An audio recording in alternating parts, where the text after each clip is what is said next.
Well, boys and girls, I just got finished talking with Hunty, my buddy on Facebook. We were talking about defensemen, and he brought up Letang, who I think is like smacking good.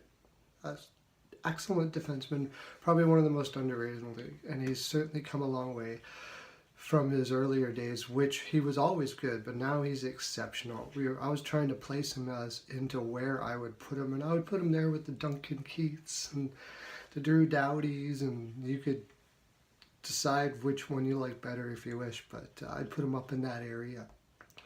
Oh, by the way, I'm starting to have a sponsor now, so I'm about to say something and you're about to listen, okay? Jaime's Body Lube for all your hard to reach places.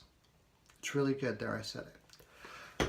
Okay, so Pittsburgh of the Penguins, the team name that I despise the most besides maybe the Ducks.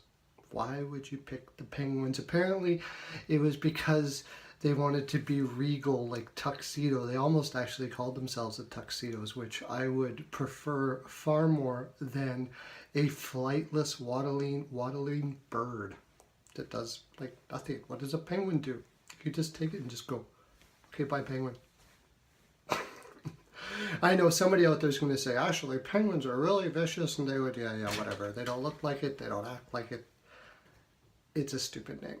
But the team is fantastic and has a great history. It's just constantly bringing in superstars all the time. Like, what an organization. You have Yager, Mario Lemieux, Gretzky, Murphy. The list goes on and on. Just fantastic. Oh, yeah, by the way, I'm watching the game, as you can see over there, because I always watch hockey all the time.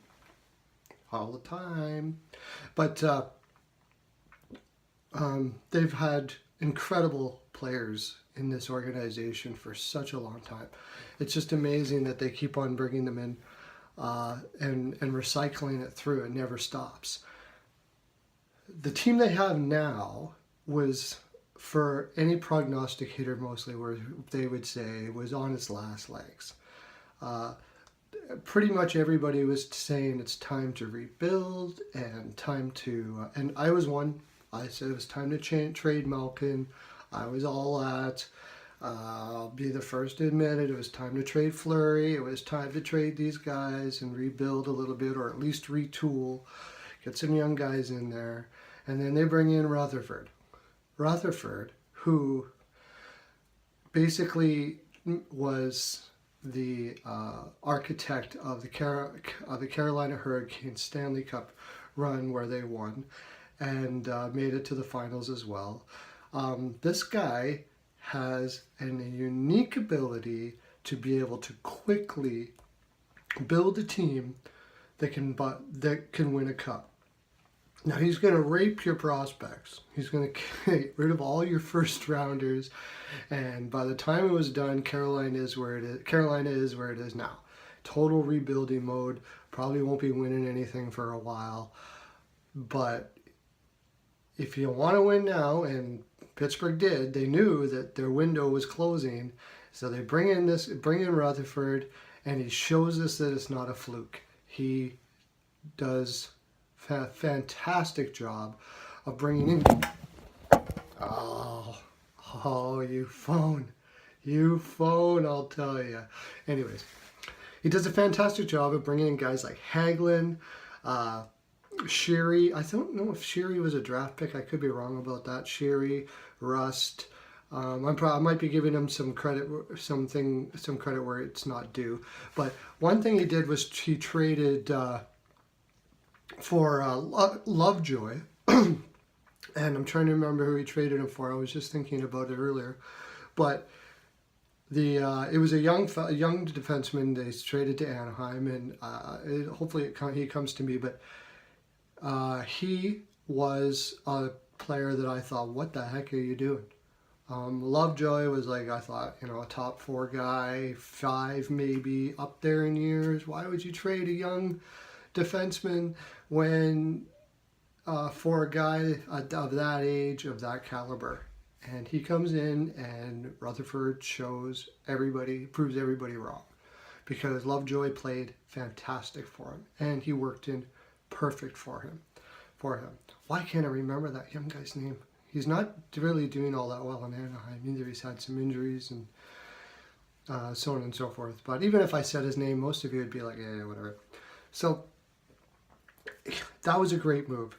He trades Perron, who wasn't working in Pittsburgh for whatever reason, for Hagelin, which worked out perfect. He was exactly what they needed, and that's what he does. When he made that Perron for Hagelin move, most people were scratching their heads saying, you guys are having a little bit of trouble scoring, and you trade a guy who was a former 30-goal scorer for a guy who has very little hands, but lots of speed. And that's what he was doing. He was adding speed to the lineup. And also a guy that can play with Crosby, because Crosby is the Stevie Yzerman of our generation. There's not too many players that have played like Stevie Yzerman and Crosby. They're not very big, but they play big, they play tough, they play amazing defense, they grind it out in the corners, they cycle the puck, and not only that, they have incredible skill on top of it.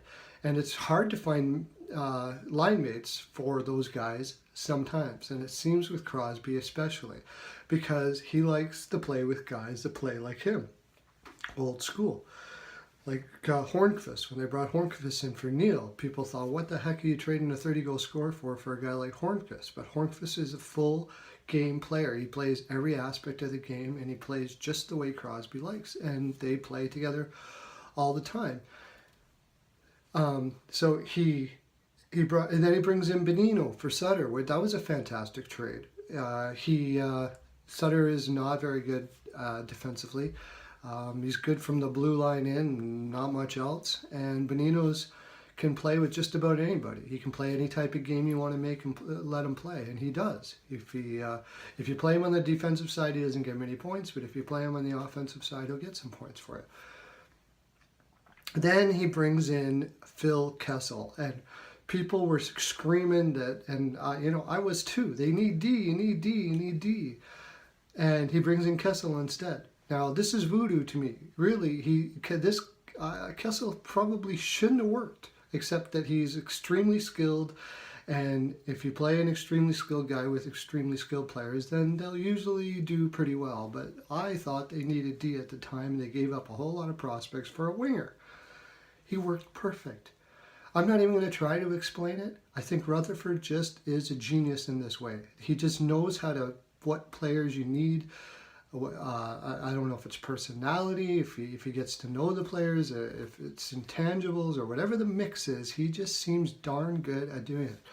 I don't know a general manager that has been as good as him at it in the league for the whole time I've been watching hockey. I really don't. Not that he deserves his general manager awards that he has got. The Fleury situation I was going to get into too a little bit.